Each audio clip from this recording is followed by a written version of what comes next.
dirembuk. Nek upamane nang kene Mas Gading ditampilke sisan piye? Ayo malahane malah apik. Ya, mula iki anakku Gading iki pancen aku didhawuhi nggon wigati tegese nggon jejer tekan limbukan pancen aku sing didhawuhi.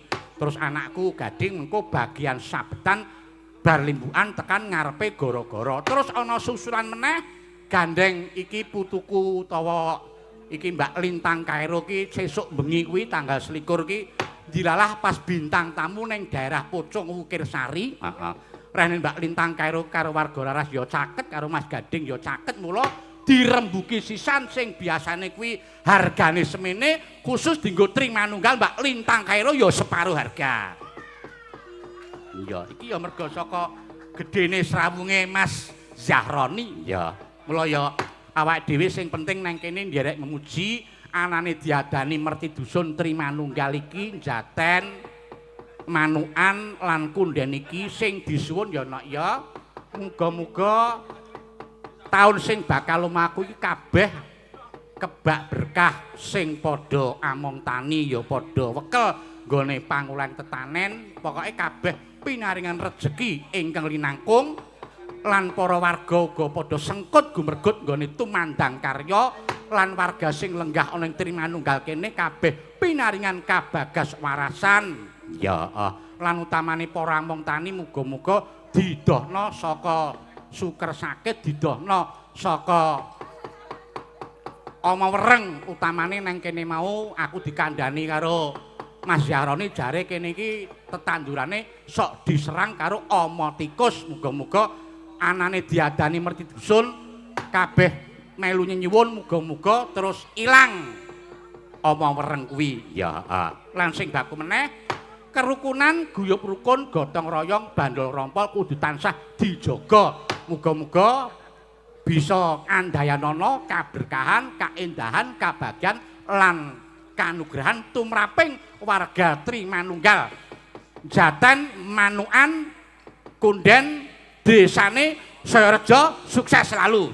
Ya, wis iki wis diaturake kabeh. Nek wis diaturake kabeh merga iki sing baku awak dhewe ngaturake lagon-lagon wong request. Wah, akeh tenan iki request. Ya. Aku arep munggah wis diwilengi sung karo kikiswan. Dadi ora liwat aku, nek liwat aku mesti tak korupsi. Wah, iki saka pemuda iki dawa banget iki.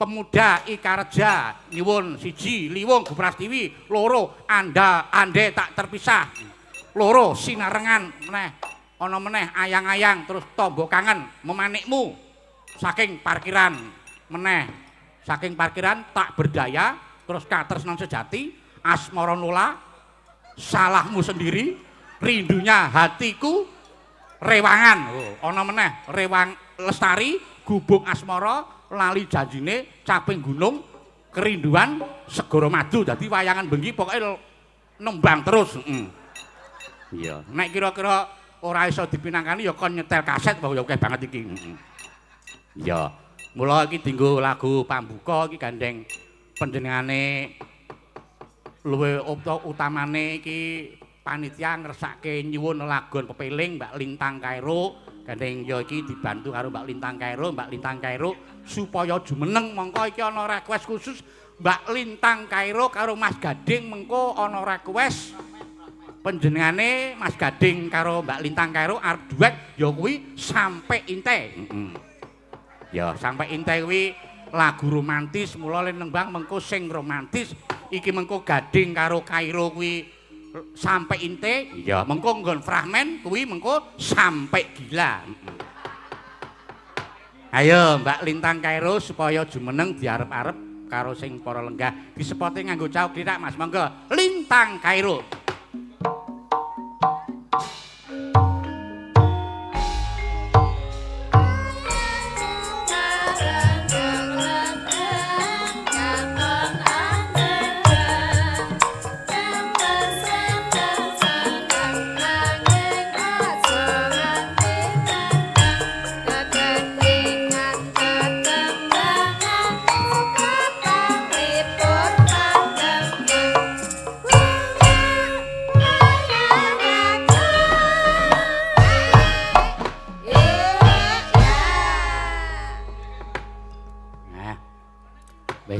nang. Nggih, sugeng dalu, Bapak. Inggih, sugeng dalu.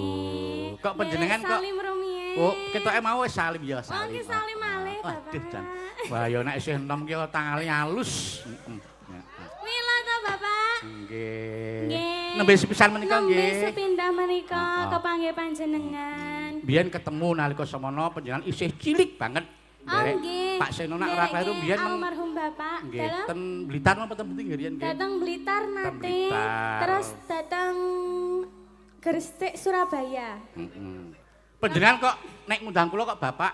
Lah pripun? Lah kuwi tak critani. Kedahe pripun? Almarhum Pak Seno kae Nggih. arepa umure tuwa kono kacek setahun ning secara alur kae pernahe ponakanku dadi nek nyebut aku muni Pak Lek. Oh. Mas Gading nak nyebut aku muni Mbah Geter. Mula panjenengan nek nyebut karo aku Simbah. Eyang. Oh, Eyang. Nggih.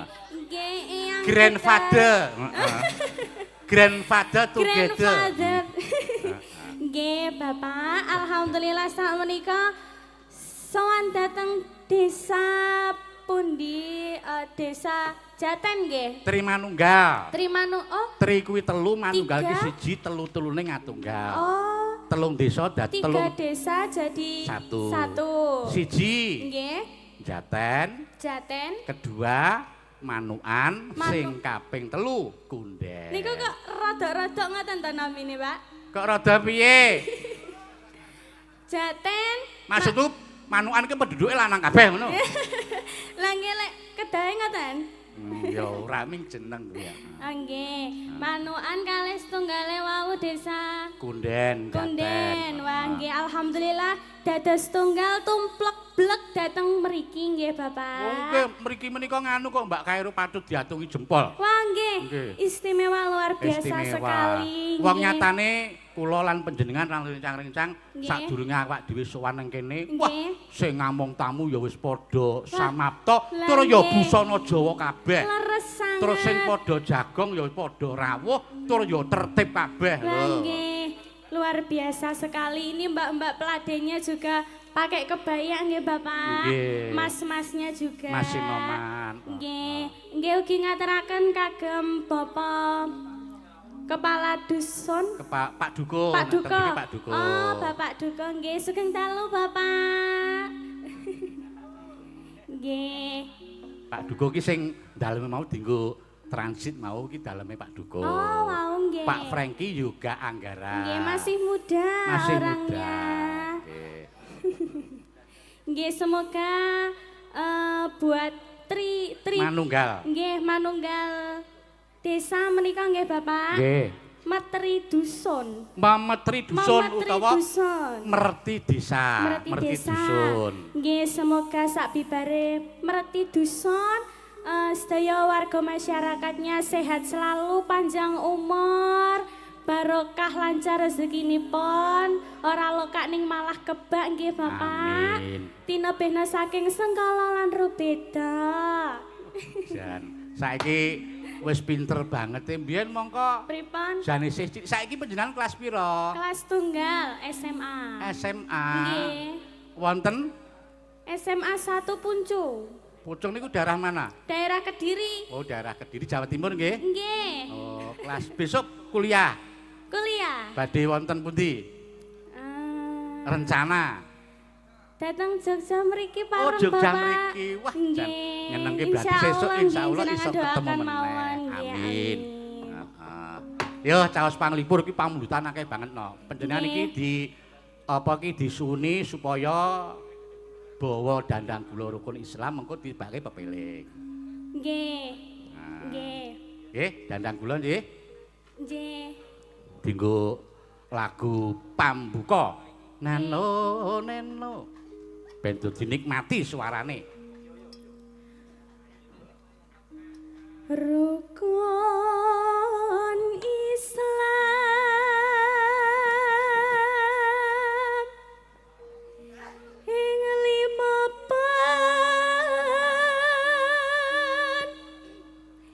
iki. Wah, sasake Mbak Lintang Karo ki pancen yo laris tenan wong suarane nganti Nggih ngapunten rada Bapak. klerek-klerek. Ning panjenengan nganu kok tak adungi jempol. Saking senenge arep sowan ning Trimanunggal ki panjenengan le sowan mriki wae mruput esuk pun dugi mriki nggih. Sampun. Wah, nginep tengene Pak Jaroni wae nggih. Nggih, wau pagi sampun dateng dalemipun Bapak Zaroni nggih leres. Jan nyenengke. Ayo nok lanjut nok. Ketindakno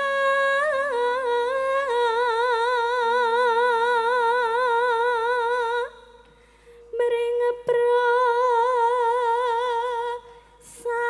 sarama Neno aja nganti ditinggalke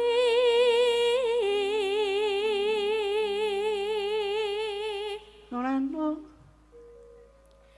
rukun Islam pon niki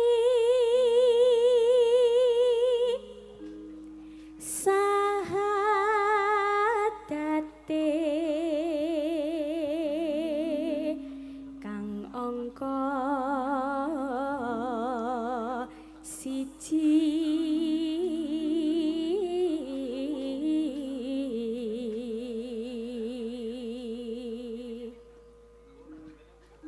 kang kapindho salat dene kang ketelu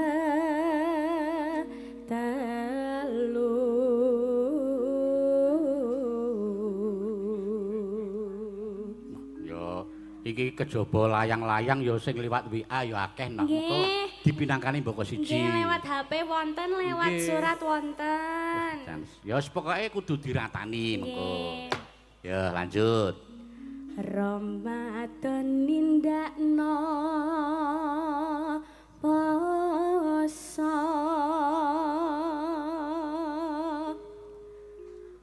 papat zakat ping 5 ngibadah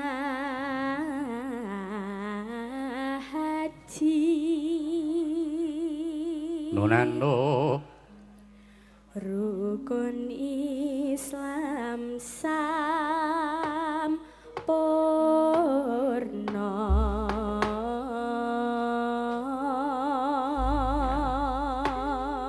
matur nuwun Mbak Lintang iki sadurunge diaturake lelagon tak macake WA-ne saka pepundenku saka sapa nggih saka panjenengane Pak Sabto Saroso ki anggota dewan iki mbiyen ya Lurah Sendang Sari kene. wah Ya. nggih Iki WA nderek wungon mirsani wayang mugi tansah kalis ing rubeda ngantos tancep kayon benjang. Amin.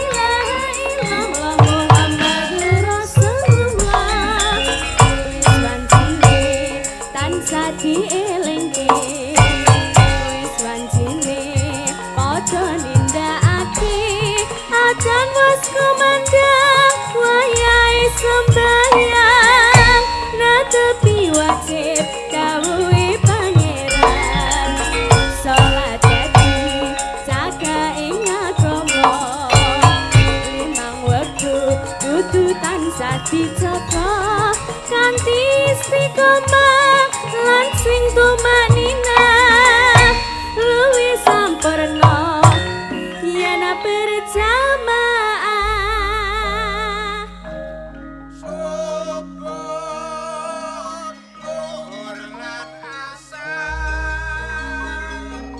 salat saya tingatake tindak mungkar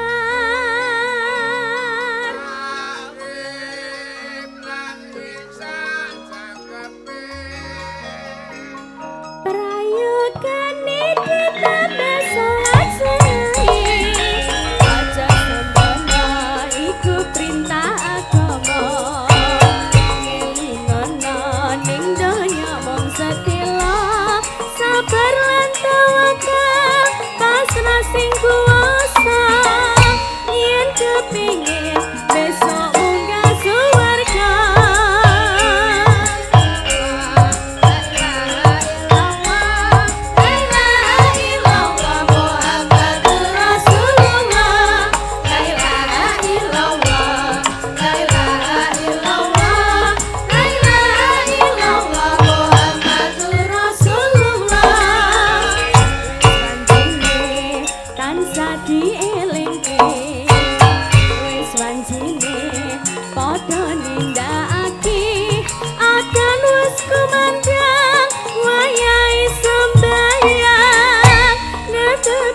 dijogo